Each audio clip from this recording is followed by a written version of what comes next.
आप सभी को मेरा प्यार भरा अभिवादन। आशा करती हूँ कान्हा जी की कृपा से आप सब बहुत खुश होंगे, खूब मज़े में होंगे।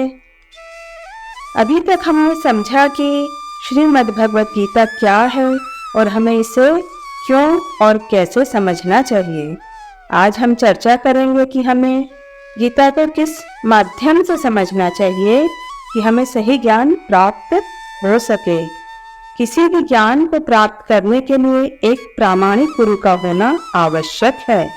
साथ ही शिष्य को भी योग्य होना चाहिए, तभी वह सही तरीके से ज्ञान को ग्रहण कर पाएगा। जनरली हम सोचते हैं कि गुरु ऐसा होना चाहिए, गुरु वैसा होना चाहिए, लेकिन पहले हमें यह देखना चाहिए कि हमारी योग्यता है क्या कि हम एक अच्छे शिष्य बने। तो आइए समझते हैं कि एक शिष्य के अंदर क्या क्या योग्यताएं होनी चाहिए। पहली योग्यता है जीवन के परम लक्ष्य को प्राप्त करने के प्रति जिज्ञासा होनी चाहिए।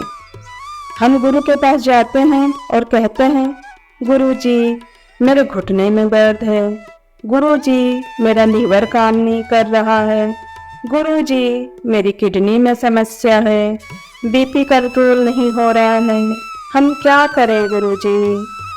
यदि आपको ऐसी समस्याएं हैं तो आपको डॉक्टर के पास जाना चाहिए।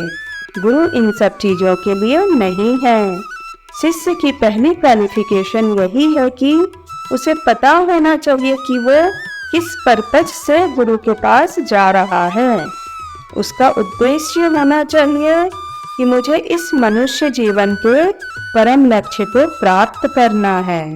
मैं कैसे इसका फायदा उठा सकता हूँ, इस मनुष्य जीवन को कैसे सफल कर सकता हूँ, कैसे मैं भगवान के प्रति अपने प्रेम को विकसित कर सकता हूँ, कैसे मैं अपने भौतिक उत्तरदायित्वों को भी अच्छे से निभाते हुए अच्छे से भक्ति कर सकता हूँ। यही इंक्वायरीज होनी चाहिए ना।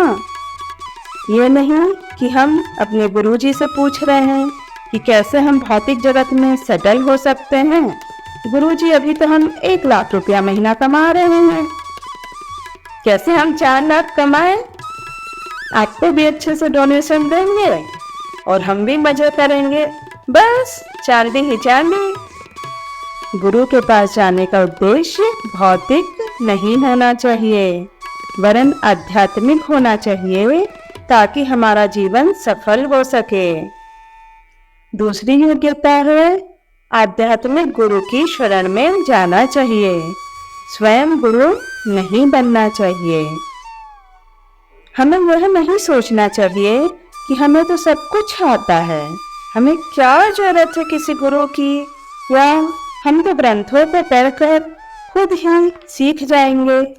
ऐसा नहीं होता है।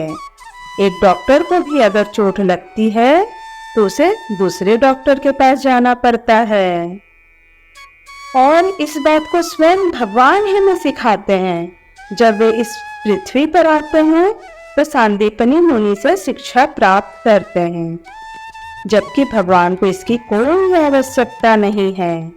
क्यों? क्योंकि उन्हें पता है अगर मैं नहीं करूँगा तो ये लोग भी नहीं करेंगे।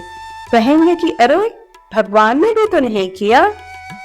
दूसरा उदाहरण हम राजा परीक्षित का ले सकते हैं, जो पूरे विश्व के चक्रवर्ती सम्राट थे। उन्हें एक बालक श्रृंगी ऋषि ने श्राप दे दिया, 7 दिनों के अंदर तुम्हारी मृत्यु हो जाएगी। वे कह सकते थे कि मैं तो चक्रवर्ती सम्राट हूँ, मैं तो सब कर लूँगा, लेकिन उन्होंने ऐसा नहीं सोचा। उन्होंने गुरु की खोज की ताकि वे इन 7 दिनों का सदुपयोग कर सकें।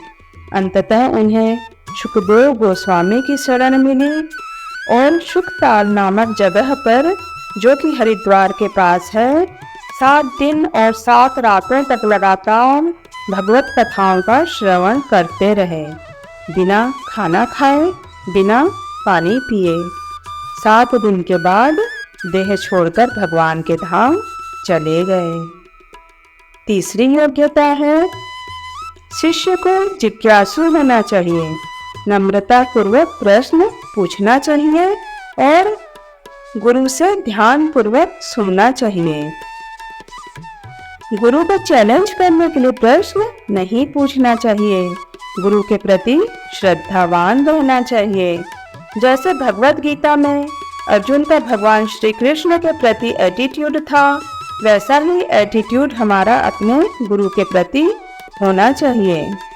भगवत गीता के चौथे अध्याय के 34वें श्लोक में कहा गया है, तत्विद्धि प्रणिपातु परिप्रश्नेन सुविनया उपदेक्ष्यन्ति ते ज्ञानम ज्ञानिनः तत्वदर्शिनः। श्री भगवान अर्जुन से कहते हैं, तुम गुरु के पास जाकर सत्य को जानने का प्रयास करो, उनसे नीत होकर जिज्ञासा करो और उनकी सेवा करो। स्वरूप सिद्ध व्यक्ति तुम्हें ज्ञान प्रदान कर सकते हैं, क्योंकि उन्होंने सत्य का दर्शन किया है। तो इस तरह 3 चीजें हैं। पहला, नम्रता पूर्वक अप्रोच करना, दूसरा क्वेश्चंस पूछना और तीसरा आप सेवा करें। सेवा इन द सेंस की भगवत भावना सभी तक पहुँचे, इसमें योगदान देने की कोशिश करें। जब ये 3 चीजें होती हैं तो गुरु जो ज्ञान देते हैं वह हमारे हृदय में प्रवेश करता है, वरना एक कान से सुनकर दूसरे कान से निकल जाता है। चौथी योग्यता है गुरु की सेवा करना व उन्हें प्रसन्न करना। श्वेताश्वर उपनिषद में कहा गया है कि जिस व्यक्ति ने अपने गुरु को प्रसन्न किया है और उतना ही सम्मान दिया है जितना कि वह भगवान को देता है, तो ऐसे व्यक्ति के हृदय में वैदिक ज्ञान का संपूर्ण सार अपने आप प्रकाशित हो जाता है। 5वीं योग्यता है गुरु पर विश्वास होना चाहिए कि वे जो ज्ञान दे रहे हैं वह ऑथेंटिक है। 6ठी क्वालिटी है शिष्य की कि उसे भगवान का भक्त होना चाहिए। यह बहुत ही इम्पोर्टेंट है। आप सोचिए, यदि आपके अंदर भगवान के प्रति श्रद्धा नहीं है तो आप क्या सीख पाएंगे? फिर गुरु से गुरु बताएंगे भगवान की भक्ति के बारे में, भगवान की सेवा के बारे में। जब भगवान के प्रति श्रद्धा ही नहीं रहेगी तो फिर भला क्या समझ आएगा?